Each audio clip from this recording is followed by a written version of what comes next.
Mikeys online video travel blog type thingy. Week 2. Yeah, so we got to Madrid. I like Madrid. I really like Madrid. It was somewhat helped by the fact that we were staying with a friend of ours that we met in Limerick, and we stayed with him and his family, and they were really lovely. His mum was deadly. She fed us, and it was good food, and they had the best oranges in the world. Not only that, she insisted on washing all her clothes, which, you know, stank because we're living in a van. So we gave her all her clothes, and then they came back all nice and folded and smelling of lovely things.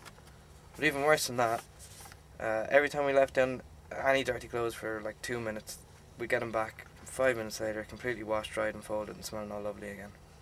Ridiculous. I fell in love and then had my heart broken. She was really pretty.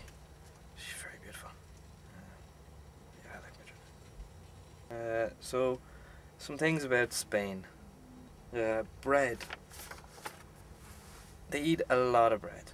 They eat bread in the morning, for breakfast, for lunch, for dinner. They have bread with everything. They have bread on its own, without butter. I was at a dinner party and they'd made this delicious sauce to go along with the tortillas. And I asked what was in it and they said tomatoes, paprika, some cream, and bread. They use bread as an ingredient. It's crazy. The Spanish language is stupid. There's 5 different dialects, and they all sound completely different. And even if you learn one, they're impossible to learn because you have to roll your R's like Ramon, and your S has to sound like this. And then certain words sound different when they have little things over them. So N can sound like N and nye, and oh, it's just stupid. Drink. Yeah, so I walked into a bar and I asked the barman, can I have a beer? And the barman said $2.50. And I said $2.50? You can't even get a half a beer for that in Ireland. But then I walked into a supermarket and I was going down the aisle and I was looking at them and they had beers for 50 cents a can. 50 cents, then 30 cents a can, then 25 cents a can. 25 cents. I did the maths. If I bought 10 cans for 25 cents each, that would add up to €5. So then I walked down to the checkout and the lady said $2.50. $2.50. I felt I had to tell everybody. So I went up to everybody in the street and I told them all about it because this was fucking amazing. But they didn't really care. But I was happy. And then very drunk. But then I started comparing everything in Spain to my 10 beers. You know, I could eat or I could get really drunk.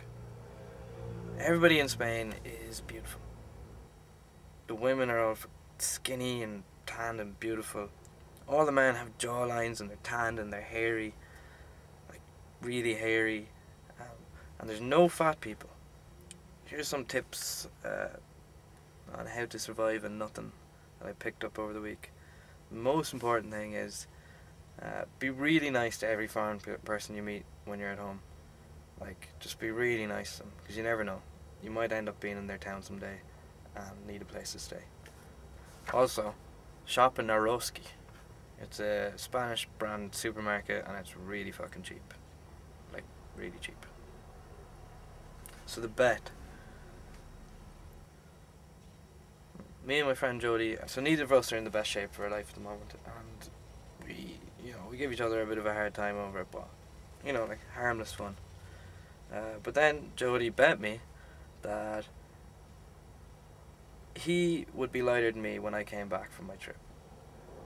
I thought that'd be impossible because I have no money, I don't have a couch to lounge around on, and it's gonna be really sunny, so I'll have no choice but to get out and fucking exercise and shit.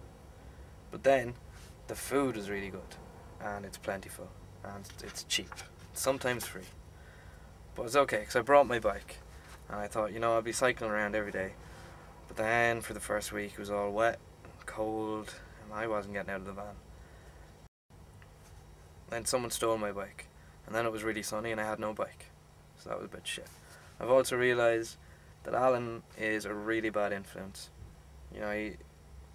He's always buying really bad food and offering me some, and then just tempt me into getting shit food for dinner and stuff.